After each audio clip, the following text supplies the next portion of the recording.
ಕನಕಪುರ ಮತ್ತು ರಾಮನಗರದಲ್ಲಿ ತಕ್ಷಣಕ್ಕೆ ಮೆಡಿಕಲ್ ಕಾಲೇಜ್ ಅಟ್ಲೀಸ್ಟ್ ಈ ವರ್ಷಕ್ಕಂತೂ ಬರಲ್ಲ. ಕಾರಣ ಎರಡೂ ಪ್ರಸ್ತಾವನೆಯನ್ನು ರಾಷ್ಟ್ರೀಯ ವೈದ್ಯಕೀಯ ಆಯೋಗ ತಿರಸ್ಕರಿಸಿದೆ. ಇದು ಹಿನ್ನಡೆ ಅಂತ ಯಾರೋ ಹೇಳ್ತಾ ಇದ್ದಾರೆ. ನನಗೇನದು ಹಿನ್ನಡೆ ಪನ್ನಡೆ ಅಂತ ಕಾಣಿಸ್ತಾ ಇಲ್ಲ. ತಡ ಆಗತ್ತೆ. ಅವ್ರ ಕುಮಾರಸ್ವಾಮಿ ಸರಿ ಇದೆ ಅಂತಾನೆ. ಮೂಲಭೂತ ಸೌಕರ್ಯ ಇಲ್ಲದ ಕಾರಣ ಅನುಮತಿ ಸಿಕ್ಕಿಲ್ಲ ಅಂತ ವೈದ್ಯಕೀಯ ಶಿಕ್ಷಣ ಮಂತ್ರಿಗಳು ಹೇಳಿದ್ದಾರೆ. ಅದು ಸರಿ, ಲಾರ್ಜ್ಲಿ ಅದು ಹಾಗೆ ಆಗಿರುತ್ತೆ. ಅದು ಅದಕ್ಕೆ ಏನೇನು ಬೇಕೋ ನಿಯಮಾವಳಿಗಳ ಪ್ರಕಾರ ಅದು ಆಗಿರ್ಲಿಕ್ಕಿಲ್ಲ. ಅದು ಅದಕ್ಕೆ ರಿಜೆಕ್ಟ್ ಮಾಡಿಟ್ಟಿರ್ತಾರೆ ಅದನ್ನು. ಏನೋ ಈ ಮಧ್ಯೆ ಅದಾದ ರಾಮನಗರದ ಯಾವುದೋ ಹಳ್ಳಿಮಾಳ ಕೃಷಿ ಪತ್ತಿನ ಸಹಕಾರ ಸಂಘ ಚುನಾವಣೆ ಪದೇ ಪದೇ ಮುಂದೂಡ್ತಿದ್ರಂತೆ. ಸೊ ಇವತ್ತು BJP JDSನವ್ರು ನುಗ್ಗಿ ಕಂದಾಯ ಕಚೇರಿಗೆ, ಆವಾಗ ಸ್ವಲ್ಪ ಗಜಿಬಿಜಿನಲ್ಲಿ ಗಾಜು ಗೀಜು ಎಲ್ಲ ಹೊಡೆದೋಗ್ಬಿಟ್ಟಿದೆ. ಈಗ ಟಕ್ಕಂತ ಸರ್ಕಾರ 22 ಘೋಷಣೆ ಮಾಡಿಬಿಟ್ಟಿದಾರಂತೆ. ಈಗ ಇಲ್ಲಿವರೆಗೂ ಏನು ಕಡೀತಿದ್ರು? 2 ಸರಿ ಘೋಷಣೆ ಮಾಡಿ ಮತ್ತದನ್ನ ಏನಕ್ಕದು ಯಾರನ್ನು ಸೇವ್ ಮಾಡಕ್ಕೆ? ಅದರಲ್ಲಿ ಏನಿದೆಯಪ್ಪ JDS ಗೊತ್ತಿಲ್ಲ. ಅದ್ರಲ್ಲಿ ಏನಿದೆಯೋ ಚಿನ್ನದ ನಾಡು ಏನೋ ಇರ್ಬೋದು, ನೋಡೋಣ ಅವ್ರ ಪ್ರಕಾರ ಅಲ್ವಾ. ರೇಷ್ಮೆಯ ಬೀಡು ಬೇರೆ, ಆ ರೇಷ್ಮೆ ಕೂದಲು ಇದನ್ನ ತೆಗೆದಂಗೆ, ನೂಲ್ ತೆಗೆದಂಗೆ ಏನೇನು ತೆಕ್ಕೊಳ್ಳೋ ಜಾಗ ಎಲ್ಲೆಲ್ಲಿರುತ್ತೋ ಅವ್ರಿಗೇನೇನು ಅನ್ಕೂಲ ಯಾರಿಗೆ ಗೊತ್ತು ಅಲ್ವೇ?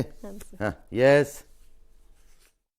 ಕಾಲೇಜ್ ಬಿಲ್ಡಿಂಗೇ ಆಗಿಲ್ಲ, ಅಲ್ಲಿ ಕಾಲೇಜ್ ಹೆಂಗೆ ಕೊಡ್ತಾರೆ?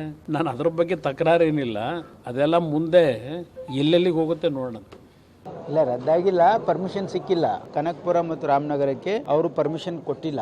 ಯಾಕಂದ್ರೆ ಇನ್ನೂ ಅಡಿಷನಲ್ ಇನ್ಫ್ರಾಸ್ಟ್ರಕ್ಚರ್ ಬೇಕಾಗಿದೆ, ನೀವು ನೆಕ್ಸ್ಟ್ ಇಯರ್ ಅಪ್ಲೈ ಮಾಡಿ ಅನ್ನೋದೊಂದು ಹೇಳಿದ್ದಾರೆ. ಮಾಡಿ. ಆದರೆ ಬಿಲ್ಡಿಂಗ್ ಫಸ್ಟ್ ಆಗಬೇಕಾ ಸರ್? ಹತ್ರ ಏನಾದರೂ ಪರ್ಮಿಷನ್ ಮಾಡೋಕ್ಕೆ ಮೊದಲು hostel building, teaching block, hospital, bed ratio ಇವೆಲ್ಲ ಇರುತ್ತೆ. ಅದೆಲ್ಲ ಸುಮ್ಮನೆ ಅಲ್ಲ, ಅದು ಪುಕಟೆ ಅಲ್ಲ. ಅದು ಅದೆಲ್ಲ ಮಾಡಿಕೊಟ್ಟ ಮೇಲೆ ಮಾಡ್ತಾರೆ. ನಿಮ್ಗೆ ಅಷ್ಟೊಂದು ಆಸಕ್ತಿ ಇದೆ ಮೆಡಿಕಲ್ ಕಾಲೇಜುಗಳು ಮಾಡಬೇಕು ಅಂತಿದ್ರೆ, ಅದು ಚಿಕ್ಕಮಂಗ್ಳೂರು ಚಿಕ್ಕಬಳ್ಳಾಪುರದೆಲ್ಲ ನಿಲ್ಲಿಸ್ದಂಗಿದೆ. ನೀವುಗಳದ್ದು ಏನೇನೋ ಗೋಜಲ್ ಮಾಡಿಬಿಟ್ಟು ಎನ್ಕ್ವೈರಿ ಅಂದ್ಕೊಂಡ್ರೆ ಎನ್ಕ್ವೈರಿ ಮಾಡಿ ಅಟ್ಲೀಸ್ಟ್ ಕಟ್ಟಡಗಳನ್ನಾರು ಬಳಸ್ಕೊಳ್ಳೋಕೆ ಟ್ರೈ ಮಾಡಿ. ಇನ್ನು ನಾಳೆ ಮತ್ತೆ ಅದಕ್ಕೂ ಬರಬೇಡ್ರಪ್ಪ, ಏನಂತ ಹಳೇದಾಗಿದೆ ಕಟ್ಟಡ, ರಿಪೇರಿಗಾಗಿ 326 ಕೋಟಿ ಬಿಡ್ತಾ ಇರಿ. ಬರಬೇಡಿಪ್ಪ. ಅಲ್ಲ ಬನ್ನಿ, ಪರವಾಗಿಲ್ಲ, ಎಲ್ಲರೂ ಇರೋದೇ ಅದಕ್ಕೆ ತಾನೇ ಮಾಡಬೇಕು ಅನ್ನೋದೇ. ಆದರೆ ಇಲ್ಲ ಬನ್ನಿ, ಅದೇ ಸರಿ, ಅದೇ ಮಾಡಿ. ನಮ್ಮ ಜನಕ್ಕೂ ಅದೇ ಸರಿ, ನೀವು ಮಾಡೋದು ಸರಿ. ಇನ್ನೇನು ಮಾಡೋಕ್ಕಾಗತ್ತೆ? ಅಡೇರಿ ಲೋಟಿ ಹೇಳ್ತೀನಿ, ಚಾಚ್ ಬಡೀರಿ, ತಿಂತಾ ಇರಿ. ನಿಮಗೆಲ್ಲ ವಾಂತಿ ಬೇದಿ ರೋಗ ಇದೆಯೋ ಇಲ್ವೋ ನನಗೆ ಗೊತ್ತಿಲ್ಲಪ್ಪ. ಅದಕ್ಕೂ ಮದ್ದು ಕಂಡು ಹಿಡ್ಕೊಂಡಿದ್ದಾರೆ. ಅದಕ್ಕೇನಾದ್ರು ಮಾಡ್ಬಿಟ್ಟಿದ್ದೀರಾ? ಅದಿಷ್ಟು ತಿಂತೀರಿ. ಎಸ್.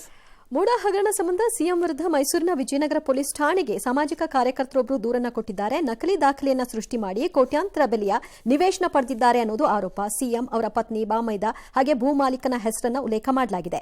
ಕಾನೂನು ಪ್ರಕಾರನೇ ಎಲ್ಲ ನಡೆದಿದೆ ಅಂತ ಮೂಡ ಮಾಜಿ ಅಧ್ಯಕ್ಷ HP ರಾಜೀವ್ ಅವರು ಸಮರ್ಥನೆ ಮಾಡಿಕೊಂಡಿದ್ದಾರೆ. ಮಾಡದೆ ಏನ್ ಮಾಡ್ತಾರೆ ಮಾಜಿ ಅಧ್ಯಕ್ಷರಾದವರು? ಹೇಳ್ರಿ, ಅದೇನು ಹೇಳ್ತೀರಿ ನೋಡಬಿಡೋಣ.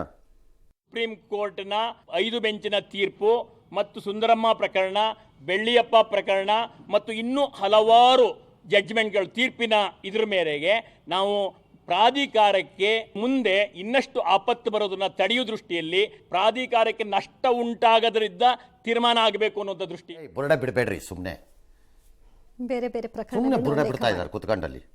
5 ಬೆಂಚ್ ಅಂತೆ, 5 ನ್ಯಾಯಮೂರ್ತಿಗಳು ಅಷ್ಟೇ. ಆಯ್ತು, ಬೆಂಚ್. ಅವ್ರು ಹೇಳಿದ್ದಕ್ಕೆ ನೀವು ಪ್ರಾಧಿಕಾರ ಮಾಡ್ತಾ ಇದ್ರೆ ಕತೆ ಕಾಯ್ತಾ ಇದ್ರ? ಸರ್ಕಾರದಿಂದ ಅನುಮೋದನೆ ಪಡೆಯೋದಕ್ಕೆ ಏನು ಮಾಡ್ತಿದ್ರಿ ಎಲ್ಲರೂ? Don't you have a common sense? ನಿಮ್ಮದು ಮುಡಾ ನಡಾವಳಿಗಳಲ್ಲಿ ಗೌರ್ಮೆಂಟಲ್ಲಿ ಅಪ್ರೂವ್ ಆಗಬರಬೇಕು ಅಂತ ಸುಪ್ರೀಂ ಕೋರ್ಟ್ ಹೇಳಿದೆ. ಹಾಗಾಗಿ ಇದನ್ನು ಮಾಡಲೇಬೇಕು ಅಂತ ಹೋಗಾಗ ಅಪ್ರೂವ್ ಮಾಡಿಸ್ಕೊಂಡು ಬರಬೇಕಿತ್ತು ಸರ್ಕಾರದಿಂದ. ಹಾಗಾದ್ರೆ ಸರ್ಕಾರ ಎಂಥ ಕಚಡ ಇರಬೇಕು? ಸುಪ್ರೀಂ ಕೋರ್ಟ್ ಆದೇಶ ಉಲ್ಲಂಘನೆ ಮಾಡಿ ರದ್ದತಿಗೆ ಆಗ್ತಾ ಇದ್ದಾರಾ? ಹಂಗಾರೆ ಗೌರ್ಮೆಂಟ್ ಅವ್ರಿಗೇನು ಹೇಳೋಣ? ಏನು ಸುಮ್ಮನೆ ಬಿಡ್ತಾ ಇರ್ತೀರಿ ರೈಲ್ನ ಎಲ್ಲರೂ ನೀವಿರೋ ಟೈಮು ಅಂದ್ಬಿಟ್ಟು. ನಕಲಿ ದಾಖಲೆ ಅಂತ ಏನೋ ದೂರು ಕೊಟ್ಟಿದ್ದಾರೆ. ನಂಗೆ ನಕಲಿ ಕಾಣಿಸಿಲ್ಲ ಅಲ್ಲಿ, ಬದಲಿ ಅಲ್ಲಿಂದ ಕೊಡಬೇಕಿತ್ತು. ನಂಗೆ ನಕಲಿ ಕಾಣಿಸಿಲ್ಲ ಅಲ್ಲಿ. ನಕಲಿ ಅದು ದಾಖಲೆ ಆಗಿದೆ ಅಂತೇನೂ ಇಲ್ಲ. ಯಾರದ್ದೋ ಹೆಸರನ್ನ ಯಾರೋ ಸೈನ್ ಹಾಕ್ಬಿಟ್ಟಿದ್ದಾರೆ ಅಂತನೋ, ಯಾರದ್ದೋ ಪೇಪರ್ ಹೆಸರನ್ನ ಯಾರೋ ಬರ್ಕೊಂಡ್ಬಿಟ್ಟಿದ್ದಾರೆ ಅಂತನೋ ನನಗೆ ಅಲ್ಲಿ ಕಾಣಿಸ್ತಾ ಇಲ್ಲ. ಅಲ್ಲಿ ಪ್ರಾಬ್ಲಮ್ ಆಗಿರೋದು 2. ಅವರಿಗೆ ಕೊಡುವುದಕ್ಕೆ ಮತ್ತು ಕೊಟ್ಟ ನಂತರ ಆಗಿರುವ ಘಟನಾವಳಿಗೆ, including the former MUDA chairman has to answer this. ಯಾವ್ರಿ ಅವ್ರು ಕೊಟ್ಟವನು? ಸರ್ಕಾರದ ಆದೇಶ ಬಂದ ಮೇಲೆ is it not criminal offence? ಸುಮ್ಮನೆ ಬಿಡ್ತಾರೆ ಸುಪ್ರೀಂ ಕೋರ್ಟ್ ಹೆಸರು ತೋರಿಸಿ ಎತ್ತಿಸ್ಕೊಳಕ್ಕೆ. ನಾವೇನು ಬೆದರು ಬೊಂಬೆಗಳು ನಡುಗಿ ತರ ಅನ್ಕೊಂಡ್ಬಿಟ್ಟಿದ್ದೀವಿ ಅನ್ಕೊಂಡಿದ್ದೀರಾ ಹೆಂಗೆ ನೀವು? ಸುಮ್ಮನೆ ಹೇಳ್ಬಿಡೋದು supreme court 5 bench 6 bench 56 bench ಇದೆ. ಯಾವುದು ಸ್ಕೂಲ್ ಬೆಂಚು. ಎಸ್, ಡೆಂಗಿ ಜ್ವರ. ರಾಜ್ಯದಲ್ಲಿ ಡೆಂಗಿ ಪ್ರಕರಣಗಳು ದಿನೇ ದಿನೇ ಹೆಚ್ಚುತ್ತಿವೆ. ಇವತ್ತು 185 ಕೇಸ್ ಆಗಿದೆ, 346 ಆಗಿದೆ. ಏನಾಯ್ತು ಈಗ? ಆದರೆ ಆಗ್ತಾ ಇರಲಿ ಅಂತಲ್ಲ ಸರ್. ಇದು ನಾವು ರಾಜ್ಯಭಾರ ನಡೆಸುವ ಸ್ಕೀಮ್ನಲ್ಲಿ ಇದೆಲ್ಲ ಇಲ್ಲ. ಅಂದ್ರೆ ಆರೋಗ್ಯನ ಸುಧಾರಣೆ ಅದೆಲ್ಲ ನಮ್ಮ ಸ್ಕೀಮಲ್ಲಿ ಇಲ್ಲ. ಜನ ಏನ್ ಮಾಡ್ಬೇಕು? ಸರ್ಕಾರ ಸರಿಯಾದ ಅಂಕಿಅಂಶ ಕೊಡ್ತಿಲ್ಲ, ಡ್ಯಾಶ್ ಡ್ಯಾಶ್ ಅಂತ ಬಿಜೆಪಿ. ಇವತ್ತೆಲ್ಲ ಎಮರ್ಜೆನ್ಸಿ ಘೋಷಣೆ ಮಾಡಿಬಿಡಿ ಹಾಗೆ ಹೀಗೆ ಅಂತ. ಅದಕ್ಕೆ ರಾಮಲಿಂಗಾರೆಡ್ಡಿ ಅವರು ಇದೆಲ್ಲ ಮಳೆಗಾಲದಲ್ಲಿ ಸಹಜ, ಸರ್ಕಾರ ಅಗತ್ಯ ಕ್ರಮ ತೆಗೆದುಕೊಂಡಿದೆ, ಬಿಜೆಪಿ ಅಪಪ್ರಚಾರ ಮಾಡ್ತಿದ್ದಾರೆ ಅಂತ ರಾಮಲಿಂಗಾರೆಡ್ಡಿ ಅವರು ಎಂದಿನ ಸ್ಟ್ಯಾಂಡರ್ಡ್ ಸ್ಟೇಟ್ ಬುದ್ಧ ಸ್ಟೇಟ್ಮೆಂಟ್ ಅದು. ಬುದ್ಧ ಸ್ಟೇಟ್ಮೆಂಟ್ ಬಿಟ್ಟು ಹೋದ್ರು ಅವರು ಅಲ್ವಾ. ಈ ಮಧ್ಯೆ ಡೆಂಗಿ ನಿಯಂತ್ರಣಕ್ಕೆ ಸ್ಲಮ್ಗಳಲ್ಲಿ ಉಚಿತವಾಗಿ ಸೊಳ್ಳೆ ಪರದೆ ಹಂಚಕ್ಕೆ ಸರ್ಕಾರ ಮುಂದಾಗಿದೆಯಂತೆ. ಬಂತಾ ಫ್ರೀ ಸ್ಕೀಮ್ ಎಲ್ಲ ರೆಡಿಯಾಗಿ ಸೊಳ್ಳೆ ಇದು ಪರದೆ ಮ್ಯಾನುಫ್ಯಾಕ್ಚರರ್ಸ್ ಕಮಾನ್ ಕ್ವಿಕ್. ತಗೊಳ್ತಾ ಇರಿ. ಬಿಜೆಪಿ ಅಪಪ್ರಚಾರ ಮಾಡ್ತಿರ್ಬೋದು. ಈಗ ನೀವು ಕರೋನಾ ಟೈಮಲ್ಲಿ ಹೇಳ್ತಿರ್ಲಿಲ್ವಾ? ನಂಬರ್ ಸರಿ ಕೊಡ್ತಾ ಏನು ಮಾಡ್ತಾರೆ? ನಂಬರ್ ಸರಿ ಇಲ್ಲ, ಎಲ್ಲ ಅಪಪ್ರಚಾರ, ಎಲ್ಲ ಬೋಗಸ್, ಇವರೇ ಮಾಡಿದ್ದು ಅನ್ನತ್ತಾರೆ. ಈಗ ಇದಕ್ಕೇನು ಹೇಳ್ತೀರಿ? ಎಲ್ಲ ಮಳೆಗಾಲದಲ್ಲೂ ಡೆಂಗಿ ಬಂದಿದೆಯಾ ರಾಮಲಿಂಗಾರೆಡ್ಡಿ ಸಾಹೇಬ್ರೆ? ಅದೆಷ್ಟು ಸಾವಾಗಿದೆ ತಗೊಂಬನ್ನಿ, ಪಟ್ಟಿ ನೋಡೋಣ. ಈ ಬಾರಿ ಅಲರ್ಟ್ನೆಸ್ಸನ್ನು ಎಲ್ಲೋ ಕಳ್ಕೊಂಡಿದ್ದೀರಿ. It has gone beyond control. ಈಗ ಮೈ ಬಗ್ಗಿಸಿ ತಿನ್ನೋ ಅನ್ನಕ್ಕೆ ಸರಿಯಾಗಿ ಕಂಟ್ರೋಲ್ಗೆ ತನ್ನಿ, ಅಷ್ಟೇ ಇರೋದು ದಾರಿ. ಎಸ್, ಸಾಕಷ್ಟು ಒತ್ತಡ ರಾಜಕೀಯಗಳ ನಡುವೆ ಸಿಎಂ ಸಿದ್ದರಾಮಯ್ಯ ಆಡಳಿತಕ್ಕೆ ಚುರುಕು ಮುಟ್ಟಿಸುವಂತಹ ಕೆಲಸವನ್ನ ಮಾಡ್ತಾ ಇದ್ದಾರೆ. ನಿನ್ನೆಯಿಂದ ಇಲಾಖಾವಾರು ಸಭೆಯನ್ನ ನಡೆಸಿದ್ದಾರೆ, ಅಧಿಕಾರಿಗಳಿಗೆ ಬಿಸಿ ಮುಟ್ಟಿಸಿದ್ದಾರೆ. ಸಿಎಸ್ಆರ್ ನೆರವಿನಲ್ಲಿ 2,000 ಶಾಲೆಗಳ ನಿರ್ಮಾಣ ಯೋಜನೆಗೆ ಆರಂಭಿಸಲು ಸೂಚನೆ ಕೊಟ್ಟಿದ್ದಾರೆ. ಅರಣ್ಯಗಳಲ್ಲಿ ಕುರಿ ಮೇಯಿಸಲು ಅವಕಾಶ ಕೊಡಬೇಕು, ಕುರಿಗಾಹಿಗಳಿಗೆ ಗನ್ ಲೈಸೆನ್ಸ್ ಕೊಡಬೇಕು ಅಂತ ಸಿಎಂ ಆದೇಶ ಕೊಟ್ಟಿದ್ದಾರೆ. ಡಿಸೆಂಬರ್ ಒಳಗೆ ಖಾಲಿ ಇರುವಂತಹ ಅಂಗನವಾಡಿ ಕಾರ್ಯಕರ್ತರು ಮತ್ತು ಸಹಾಯಕಿಯರ ನೇಮಕಾತಿ ಪ್ರಕ್ರಿಯೆ ಪೂರ್ಣಗೊಳಿಸಿ ಅಂತ ಆದೇಶ ಮಾಡಿದ್ದಾರೆ. ಪ್ರವಾಸೋದ್ಯಮಕ್ಕೆ ಹೆಚ್ಚು ಆದ್ಯತೆ ಕೊಡಲು ಅಧಿಕಾರಿಗಳಿಗೆ ನಿರ್ದೇಶನ ಕೊಟ್ಟಿದ್ದಾರೆ. ಅಲ್ಪಸಂಖ್ಯಾತ ಇಲಾಖೆ ಕಾರ್ಯದರ್ಶಿ ಮನೋಜ್ ಜೈನ್ ಅವರು ಇಂಡೀಕರಣ ಪದ ಬಳಸಿದ್ದಕ್ಕೆ ಸಿಎಂ ಆಕ್ಷೇಪವನ್ನು ವ್ಯಕ್ತಪಡಿಸಿದರು. ಮಾಡಿದಾರಾ? ಕ್ಲಾಸ್ ತಗೊಂಡಿದ್ದಾರೆ. ಬಿಸಿ ಮುಟ್ಟಿಸಿದ್ದಾರೆ. ವಿಧಾನಸೌಧದಲ್ಲಿ ನನಗೆ ಯಾರೋ ಹೇಳ್ತಾ ಇದ್ರು, ಇವತ್ತಲ್ಲಿ ಇರೋರು ಯಾರು ಅಂತಂದರೆ, ನೀವು ಟ್ರಾನ್ಸ್ಫರ್ ಸೀಸನ್ ರೀಓಪನ್ ಮಾಡಿದ್ದಕ್ಕೆ 1,00,000 ಕಾಂಗ್ರೆಸ್ ಕಾರ್ಯಕರ್ತರು 2,00,000 ಟ್ರಾನ್ಸ್ಫರ್ ಮಾಡಿಸ್ಕೊಳಕ್ಕೆ ಬಂದಿರೋರು. ಏನು ಬಿಸಿ ಮುಟ್ಟಿಸೋದು ನೀವು? ಕಂಡಾಗ ಟ್ರಾನ್ಸ್ಫರ್ ಸೀಸನ್ ಓಪನ್ ಮಾಡ್ಕೊಂಡು ಏನು ಬಿಸಿ ಮುಟ್ಟಿಸ್ತೀರಿ? ಏನು ಚುರುಕಾಗತ್ತೆ? ಹೆಂಗಾಗತ್ತೆ? ಕೆಲಸನೇ ಆದಲ್ವಾ ಸರ್? ಹೆಂಗಾಗತ್ತೆ?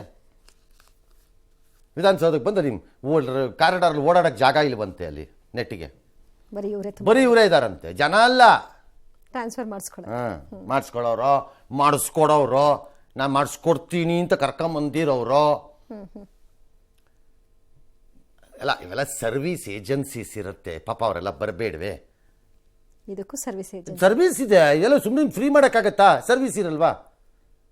ಸರ್ವಿಸ್ ಇರುತ್ತೆ, ಅದೆಲ್ಲ ಇರುತ್ತೆ, ಮಾಡಿಕೊಡ್ಬೇಕಾಗತ್ತೆ. ಸರಿ ಆಯಿತು, ನಡೆಸರಪ್ಪ. ನಿಮ್ಗೆ ಏನೇನು ಬೇಕು? CSR ಫಂಡಲ್ಲಿ 2,000 ಶಾಲೆ ನಿರ್ಮಾಣ ಯೋಜನೆ ಮಾಡಿ, ಒಳ್ಳೆಯದು. ನೋಡೋಣ. ಈ ರೀತಿ ಮಾಡ್ಕೊಂಡು ಓಡಾಡೋ ಬದಲು ಗ್ಯಾರಂಟಿ ಸ್ಕೀಮ್ ಥರ ಅದೊಂದು ಗ್ಯಾರಂಟಿ ಕೊಡಿ ನೋಡೋಣ. ಮುಂದಿನ 2 ವರ್ಷದಲ್ಲಿ ಕರ್ನಾಟಕದಲ್ಲಿ ಸರ್ಕಾರಿ ಶಾಲೆ, ನಾನು ಹೇಳ್ತಿರೋದು ಅಟ್ಲೀಸ್ಟ್ ಹೈಸ್ಕೂಲ್ ಪ್ರೌಢಶಾಲೆವರೆಗೆ ಒಂದು ಶಾಲೆ ತೋರಿಸ್ಬಿಟ್ರಿ, ನೋಡ್ತೀವಿ ಕೊಠಡಿ ಇದೆ ಇಲ್ಲ ಅಂತ ಅನ್ನೋದನ್ನ ಅಂತ ಅಂದ್ಬಿಟ್ಟು ಒಂದು ಗ್ಯಾರಂಟಿ ಚಾಲೆಂಜ್ ತಗೊಳ್ಳಿ ನೋಡೋಣ. ತಗೊಳ್ಳಿ ನೋಡೋಣ. ಅಂಥದ್ದೆಲ್ಲ ತಗೊಳ್ಳಲ್ಲ. ಇದೆಲ್ಲ ರಿಸ್ಕ್ ಆಗುತ್ತೆ ಸರ್. ಹಂಗೆಲ್ಲ ಯಾರು ತಗೋತಾರ?